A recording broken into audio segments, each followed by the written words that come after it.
ਅਖਤਰ ਲਾਵਾ ਤੇ ਮੰਜੀ ਦਾ ਪਾਵਾ ਵੀ ਨਹੀਂ ਹੈਗਾ। ਕਹਿੰਦਾ ਤੂੰ ਉਹਨਾਂ ਦੇ ਖਿਲਾਫ ਨਾ ਭਰ। ਮੈਂ ਕਿਹਾ ਤੂੰ ਹੋਣ ਸੀ ਲੈ। ਕਹਿੰਦਾ ਜੀ ਉਹ ਦੋਸਤ। ਮੈਂ ਕਿਹਾ ਦੇ ਦੋਸਤ ਹੁੰਦੇ ਨੇ। ਪਿਓ ਹੈ ਨਾ ਉਹਦਾ ਸਕਾ ਪਿਓ ਨਹੀਂ ਹੈਗਾ। ਉਹ ਸ਼ਾਹੀ ਮਹੱਲੇ ਦੇ ਵਿੱਚ ਅੱਗੇ ਤੁਸੀਂ ਸਮਝਦਾਰ ਉਹਦਾ ਕੀ ਕੰਮ ਸੀ। ਤੂੰ ਪਿੱਛੇ ਹਟ ਜਾ, ਮੈਂ ਸਾਰਿਆਂ ਨੂੰ ਦੇ ਦਿਆਂਗਾ। ਮੈਂ ਕਿਹਾ ਤੇਰੀ ਜ਼ਬਾਨ ਹੈਗੀ ਵਾਲੀ। ਮੈਂ ਸਾਬਤ ਕਰਾਂਗਾ ਕਿ ਅਖਤਰ ਲਾਵਾ ਆਪਣੇ ਪਿਓ ਦੀ ਅਸਲ ਔਲਾਦ ਨਹੀਂ। ਉਹਨਾਂ ਤੈਨੂੰ ਕਿਹਾ ਸੋਨਾ ਝੂਠਾ ਹੈ, ਉਹਨਾਂ ਦੇ ਬਾਰੇ ਤੇ ਨਹੀਂ ਬਣਾਈ।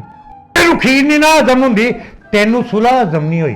ਅੰਦਰ ਮਾਫੀਆਂ ਮੰਗਦਾ, ਮੇਰੇ ਪਿਓ ਦੀ ਤੋਬਾ, ਮੇਰੇ ਨਾਨੇ ਦੀ ਤੋਬਾ। ਕਿਸੇ ਦਾ ਚਲੀਸਵੇਂ ਦਾ ਖਤਮ ਹੈ। ਇਹ ਉੱਥੇ ਜਾ ਕੇ ਆਪਣਾ ਮਦਾਰੀ ਪੂਣਾ ਕਰਨਾ ਸ਼ੁਰੂ ਹੋ ਜਾਂਦਾ। ਔਰ ਜਿੱਥੇ ਮੈਂ ਆਵਾਂ ਨਾਲ ਹੁੰਦਾ, ਇਹਨਾਂ ਨਾਲ ਕੋਈ ਵੀਡੀਓ ਨਹੀਂ ਬਣਾਉਂਦਾ। ਅੱਕਾ ਬੱਕਾ ਕੱਲਾ ਹੀ ਬੈਠਾ ਹੁੰਦਾ। ਅਖਤਰ ਲਾਵੇ ਨੂੰ ਦੁਨੀਆ ਚਮੜੀ ਹੁੰਦੀ। संगीन किस्म का इल्जाम लगाया कि ये सप्लायर है। ਹਾਂਜੀ ਜੀ। ਇਹ जरा आवाम ਨੂੰ खुल के दसो की कहना चाह रहे हैं। ਇਹ ਜਿੰਨੇ ਵੀ ਪਾਕਿਸਤਾਨ ਨੂੰ ਜਾਂਦੇ ਨੇ ਨਾ, ਇਹ ਦੁਬਈ ਕੰਜਰੀਆਂ, ਉਹ ਤੇ ਕੰਜਰੀਆਂ ਵੀ ਖੁਸ਼ ਨੇ ਕਿ ਸਾਡੇ ਤੋਂ ਵੀ ਉੱਤੇ ਪਰਸੰਜਰ ਆ ਗਏ ਨੇ। ਉਹ ਹੈਗੇ ਨੇ ਸ਼ਰੀਫ। ਇਹ ਨਹੀਂ ਗੱਲ ਤੂੰ ਬੁਰੇ ਲੋਕ ਨੇ, ਉਹ ਅੱਛੇ ਲੋਕ ਨੇ। ਉਹ ਕਹਿੰਦੇ ਨੇ ਤੂੰ ਕੰਜਰ ਕਿਹੜੀ ਨਸਲ ਚੋਂ ਹੈ।